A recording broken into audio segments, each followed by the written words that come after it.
Hi, this is Professor Josh, and welcome again to Social Networking for Job Search. Today we have a special guest with us, Justice Mitchell, and he'll tell a little bit more about himself, and then we'll talk about some personal branding and some other great tips for your job search and building your network. Justice, why don't you tell us a little bit about yourself? Hi, everybody. My name is Justice Mitchell, and you can find me at justicemitchell.com.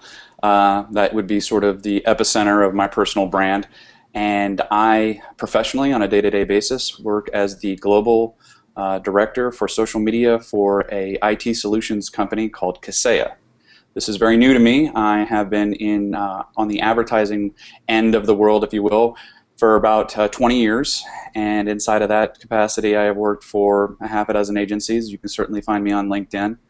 And I've also worked at UCF and their Nicholson Communications Department, helping communications and advertising students, such as everyone else that's out there that's fighting away for their career, and helping them go along. So my career has just much like what you're going to find as you start your own career is you're going to be dropped into current day scenario. What does social media look like for you right now?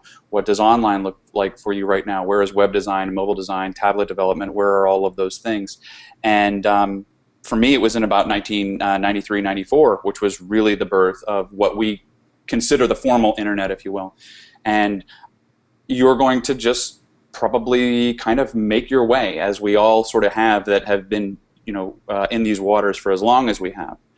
And that's sort of what I've been doing. I have been in Orlando for the large portion of that, and that's what I do. A day-to-day basis looks like for me is I maintain social graphs on a global basis, not only for America but countries, Korea, Japan, Dutch, German, France, UK, South Africa, and Australia for the company that I work for. And we engage in messaging. We look at customer service. We look at discussions about product. We also have a discussion largely about the industry as a whole. And we also push a lot of content. A lot of content, not just simply speaking about our own product sets, but also what the discussions are having in the world of IT, informational technologies and those solutions.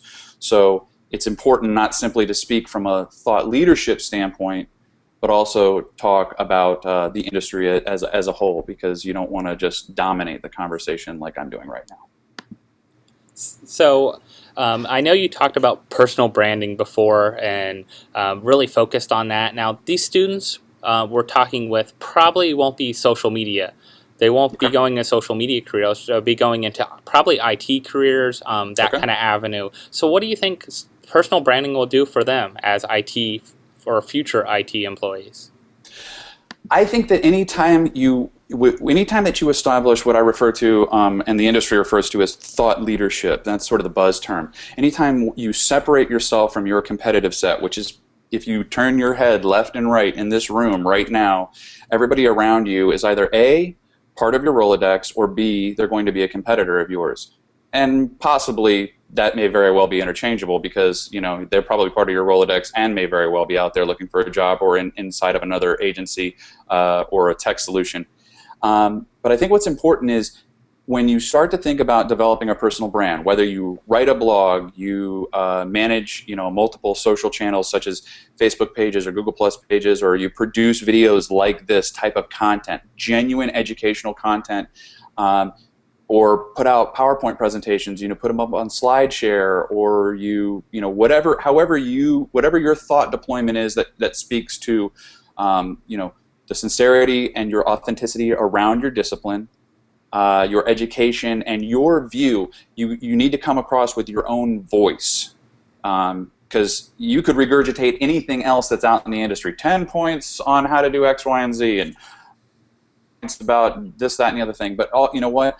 50 blogs have already written about that. Ultimately, what bloggers and your audience will want to see is how you look uniquely at a particular problem, challenge, or scenario, or what are your viewpoints on that. Because if you don't have an opinion, just like any news broadcast or anything, if you don't have an opinion, there's really no reason to return. And the more you have a voice in the brand that you construct what we refer to as retention value, a reason for people to return to you. And the more content that you produce ultimately becomes a retention value and a recruitment value.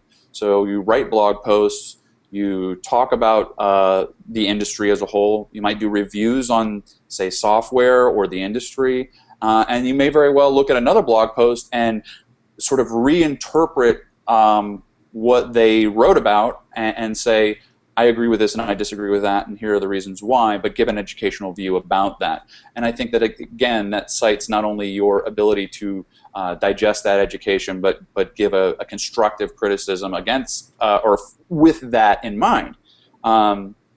So I'm a big-time blogging proponent. I think it separates you from other individuals that are out there. It's incredibly easy to do now with software such as WordPress. There's free publication with Wix, W-I-X. There's great applications. I utilize a product called Squarespace, which is relatively inexpensive.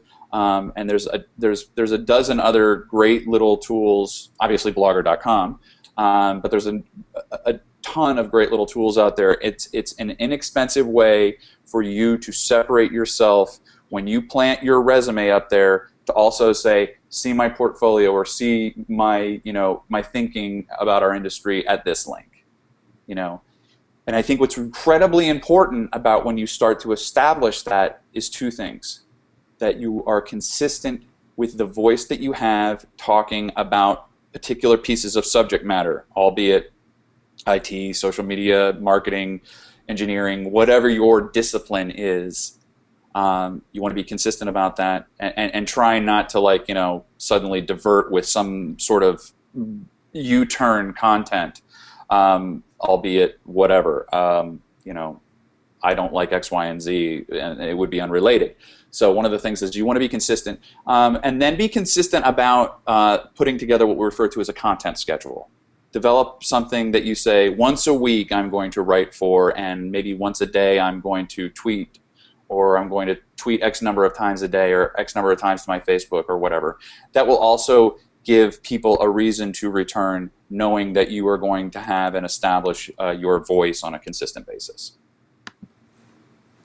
So I think blogging is very important. I think it's a great way to kind of show you're an expert and show also your content knowledge and your voice. One of the other things I'd love for you to talk about is communities and groups. So communities and groups have become really easy to do now, especially with Facebook groups, how they have improved. Google Plus, the new community feature, a lot of those other kind of things, even Twitter chats, they're really a community a lot of times building around. Can you talk about some of those communities that you're involved with, and then how you think they're beneficial?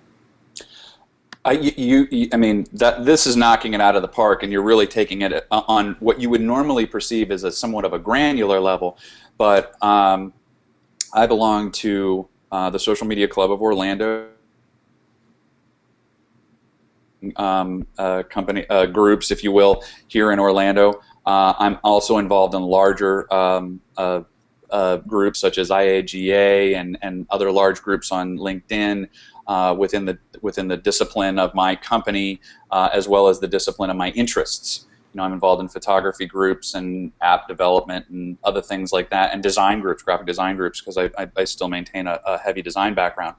So I think, but what I do is I participate in the groups that provide me the most traction from not simply just a brand standpoint, but also the groups that I feel I get the most good, authentic engagement. I ask a question, I'm really getting genuine discussion back. I don't want somebody to sit there and say, well, that's a great idea. Well, thanks, I'm glad that you think so, but I also need the caveats to that. I need a devil's advocate. I need to know, I need you to punch holes in my ideas. I need somebody to test my theories. And those are great avenues to do that. I actually run a couple of groups of my own, of which Professor Josh, thankfully, is a part of a couple of those. And in so doing, you get a consortium of individuals, which could very well be the students that are around you, or your friends, or people, once you get out of school. I would recommend you extend your hand to myself and Professor Josh to join your groups, to also weigh in on those conversations, because what you'll find is you've established an incubation area for ideas and thoughts, and people that are going to have experience, albeit whether it's experience in a particular discipline or having just the fact that they've been in the industry for 10 years, and they're going to sit there and say, whoa, think about this legally, or I would try X, Y, and Z, or that might be too expensive, or what would your budget look like? And they're going to they're going to set you up so you don't fail. Those people are going to support you. You really need to nurture those groups. I think that it's an incredibly valuable tool, even if it's a half a dozen people. If those people are passionate about helping one another, those groups are going to only benefit you. Yeah, truly. I think groups are definitely beneficial, especially when you find those right niches for yourself in industries and areas. One of the other things I know we've talked about before is kind of the idea of how do you find jobs? How do you start finding jobs, or how do you research about jobs using social media? So what are some kind of good ideas for students to start researching or looking at, or finding those groups to join that maybe jobs are posted, those type of things? Great question. One of the big things that I always say is people look at tools, especially people initially in their careers, look at tools, in a myopic vision. All they're doing is they're thinking, I'm trying to get a job. What you're not thinking about is often utilizing the tools to help yourself research the job. Look at the people that are at that job. Are they happy? What kind of conversations are they having? Are they, do they support the product and the service that they're utilizing? Look at those groups not simply from the standpoint of I hope to work at this place or sell this product or utilize these tools or what have you. Also simply look at it from like, is this the type of a place I want to live, or what's the quality of what's the culture like? What kind of people are talking about that? So I think what you need to do is utilize the same channels that you're trying to find a job, is to utilize those channels to do due diligence about the job that you want. So that's one thing.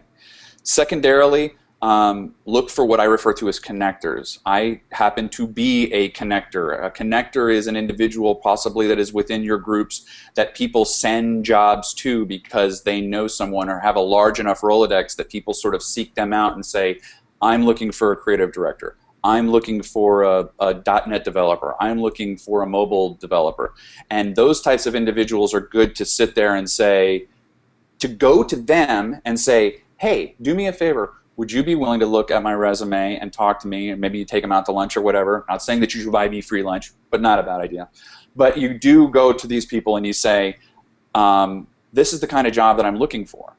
Those people can just as easily say, hey, industry as a whole, I have a hot resume of X, Y, and Z individual that could be appropriate for your particular company.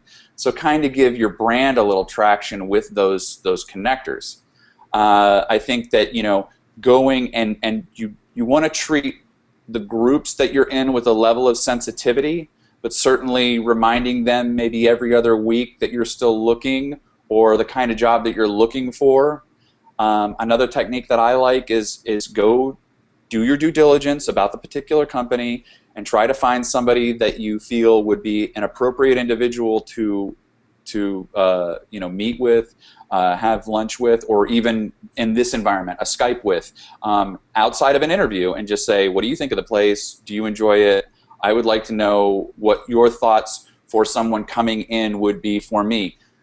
Those individuals, more often than not, if they are worth their salt and have a soul, should give you the time. I mean, bear in mind, these are all very busy people, but nevertheless, don't quit fighting for something that you're passionate about. You will find a way in. Lastly is, set up, and this seems trivial in the context of finding a job, but a lot of people forget to do it, is set up an alerts matrix. set up, one on every job posting applicable, and not only set up an array of ones that are directly your interests, albeit I want to find a job as a managed service provider or doing IT solutions, but also look for key configurations just left and just right of that job that may have a segue into that job. So for instance, if I wanted to find a graphic design position in a creative director level, I might also say that I put a key configuration in there as a graphic designer and a web designer and an art director inside of my search criteria, so I get all of those jobs funneled to me, so I can see what is appropriate in the return and the results of those to see whether or not I may very well want to contact them and say, I could be a good fit for that, even though it's not the direct correlation that I thought I wanted initially. So one of the other things I want to ask you about really is kind of thinking about not just the social media aspect, but now actually meeting face-to-face physically with people. Yep. So the idea of meetups, groups, conferences, things like that, and then also the follow-up that's required after those type of things. So can you speak about some things you're involved with, and then how that's beneficial to yourself, but also then students can think about how it could be beneficial to them? More and more great questions. One of the things that you want to do is, if that individual that you meet with, is someone that utilizes social media, I would follow them, and I would also, one of the things is show immediacy in return. If you go and you interview with that individual, go home and put together, a really nice, nowadays it's an email. I mean, we would have said, 10, 15 years ago, a nice handwritten letter would have done the trick, but it's almost like that'll take 3 or 4 days to get through the mail. Not to say that it doesn't show a glowing representation of you, and I would still maybe advocate that you still do that, but by the same token, let them show that you are very interested and it was great meeting them, and really give them a good positive affirmation about that particular experience with relatively immediate. In addition, one of the things that you want to do in a face-to-face context is do your due diligence about that place. If it's a suit and tie place, wear a suit and tie. If it's a laid-back, cool little shop, you may very well want to show your hipness or what kind of culture that you can bring. So you also want to gauge the type of location that it is. Again, that's going to be your responsibility when you start to research that. And lastly, I think the thing that's really important to understand is that all of these individuals that you talk to probably know one another. So it's really, really important to be very, very consistent about kind of how you act amongst all of the interviews. Because if you're interviewing in the same town, if I was interviewing in an advertising capacity in Orlando, all of the people that I'm going to be interviewing with know one another in probably an extended capacity. So, and you're going to probably find that in any town that you intend to stay in, whether you move here or whether you stay here or you move to California or New York or whatever. It's important to sell yourself consistently, if you will. Any kind of final parting tips for students? So anything you could give them last advice before we sign off here? I think one of the things that's really important, and I had a discussion with several students about personal branding, and a lot of them want to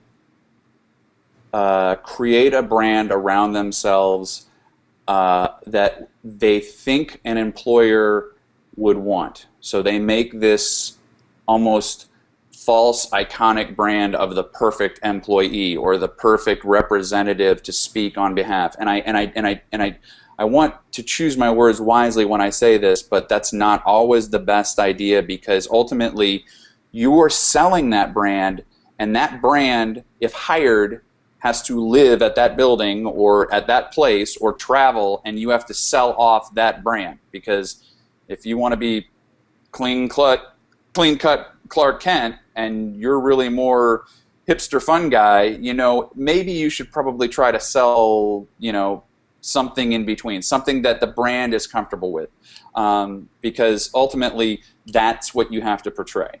And it's better just to be who you are and not falsely represent yourself, because that's just going to get you out of the gate and kind of in not in a beneficial way for you. And plus, not to mention that, frankly, if you start writing an abundance of content, you want to write about stuff that you enjoy. You want to write about stuff that you love. So I would take that approach, and that will also allow you to be very consistent when voicing and producing content for your brand.